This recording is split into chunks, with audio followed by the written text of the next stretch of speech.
कह दूं आपसे? हाँ हाँ, एक बात कहूं, दुनिया में कई रिश्ते आप लोग देख लेना, घर में कोई व्यक्ति आवे, बड़ा सा बड़ा महात्मा आवे, संत आवे, पंडित जी आवे, चाचा चाची, दादा दादी, नाना नानी, बुआ फूफा, मौसी मौसिया, चाहे जितने बड़े रिश्तेदार आवे घर पर, लेकिन दरवाजे पे कोई आरती नहीं सजाता। भाई इतना, हाँ आओ आओ बैठो, सोफा लगा देंगे, बैठा देंगे, जलपान करवा देंगे, है ना।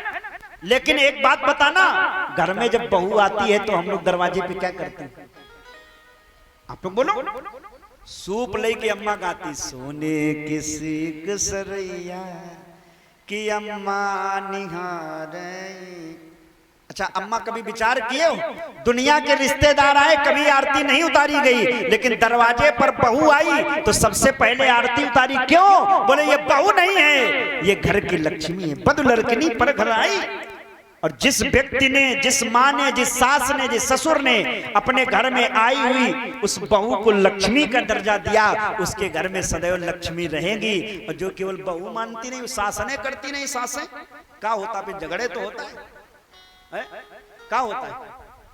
वो बहू सोच रही है हमारी सास आई है, वो सोच रहे बहू, झगड़ा शुरू। और नहीं तो मान लेना बहू मानने लगे। दोनों पक्ष की बात मैं आप कर रहा हूं, क्योंकि मैं देख रहा हूं हमारे गांव में कई ऐसे घर बिगड़ रहे हैं जो आए दिन झगड़ा हो रहा सास बहुओं में। तो कथा इसीलिए हो रही कि कुछ सुधार लो जीवन, और नहीं तो बाकी भंडारा खा तो सीताराम हो नहीं है, तो केवल भंडारे के लिए भागवत हो रही, व्यर्थ है फिर भागवत होना।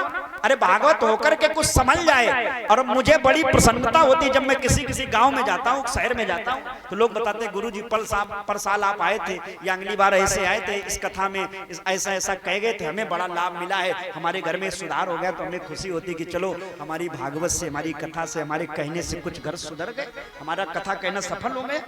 उन्हें तो बांटा की तरीके, जैसे पानी डाला फिर नीचे, तो क्या लाभ मिला? एक नहीं 20 बार नहीं 50 बार भागवत सुन डालो, कोई लाभ नहीं मिलेगा। लाभ उस दिन मिल जाएगा जिस दिन ये घर में झगड़ा खत्म हो जाएगा, ये कथा से हमें कुछ शिक्षा मिल जाएगी। तो ये आज का पॉइंट है माताओं बहनों के लिए। अगर बहू है तो वो सास को माँ का दर्जा दे, और सास है तो बहू को बेटी का दर्जा दे। देखना झगड़ा नहीं होगा, और अगर झगड़ा नहीं होगा तो घर स्वर्ग बन जाएगा, और अगर कलह होगी तो नरक बनने में टाइम। कई बार हमने देखा है, तभी तो हम कहते हैं बेटियां देश की, नारियां देश की, जाग जाए अगर तो युग स्वयं ही बदलता चला जाएगा। पत्नियां सत्य पर चल जाए अगर तो घर स्वयं ही संभलता चला जाएगा।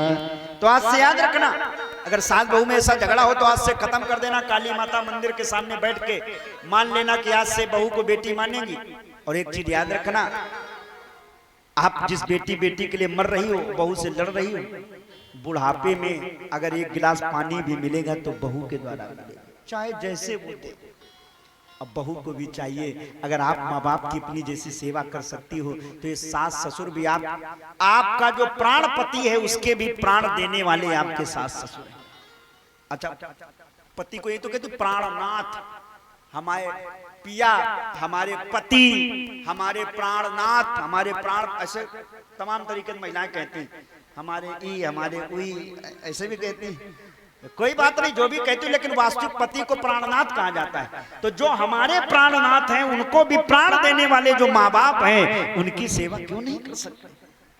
तो आज से कथा से बहुएं यहाँ ध्यान से सुन लें। सास को, वो गाना आप लोग गाते ना, घर ही मंदिर बनेबे, जरूरी नहीं कि काली मैया पूजन करो तो वही खुश हो। काली मैया उस दिन खुश हो जाएंगे जिस दिन सास ससुर को कायदे से पानी और भोजन टाइम से मिलने लगेगा। और नहीं तो चाहे जितना काली नहीं, काली कलकत्ता घूम आना, लेकिन माँ कभी खुश नहीं होगी। क्यों? घर के माँ बाप रो रहे हो, सास ससुर रो रहे हो, और काली जी पूजा करके का खुश कर ले, कभी नहीं कर। आज से याद रखना, इस कथा के माध्यम से मैं शिक्षा दे करके जा रहा हूँ कि अब कभी भी जीवन में घर में कलह न हो पावे। सुमति है तो संपत्ति नाना, और जहां कुमति तहां विपत्ति। तो कई लाभ हैं। अगर घर में शांति चाहते हो, बरकत चाहते हो, घर में सामंजस्य बना रहे, घर में उत्थान हो, लक्ष्मी का वास हो, हमारा व्यापार व्यवहार अच्छा चले, इसलिए घर के माँ बाप की, सास ससुर की पूजा करना है। और जो सास ससुर हैं, घर में आई हुई बहू को सम्मान देना है। वो भी कहीं से घर छोड़ करके आई है, अगर कुछ बेचारी खाना पीना बनाने में अगर उससे कुछ गलत हो जाए, नमक ज्यादा हो जाए, मिर्चा ज्यादा हो, तो सिखाओ, जैसे अपने बेटी को सिखाया है। कई बार यही कहा, सास 3 दिन मुंह फुला मिर्चू, तो मिर्चा के चक्कर में जय जय बोले सत्य सनातन धर्म की।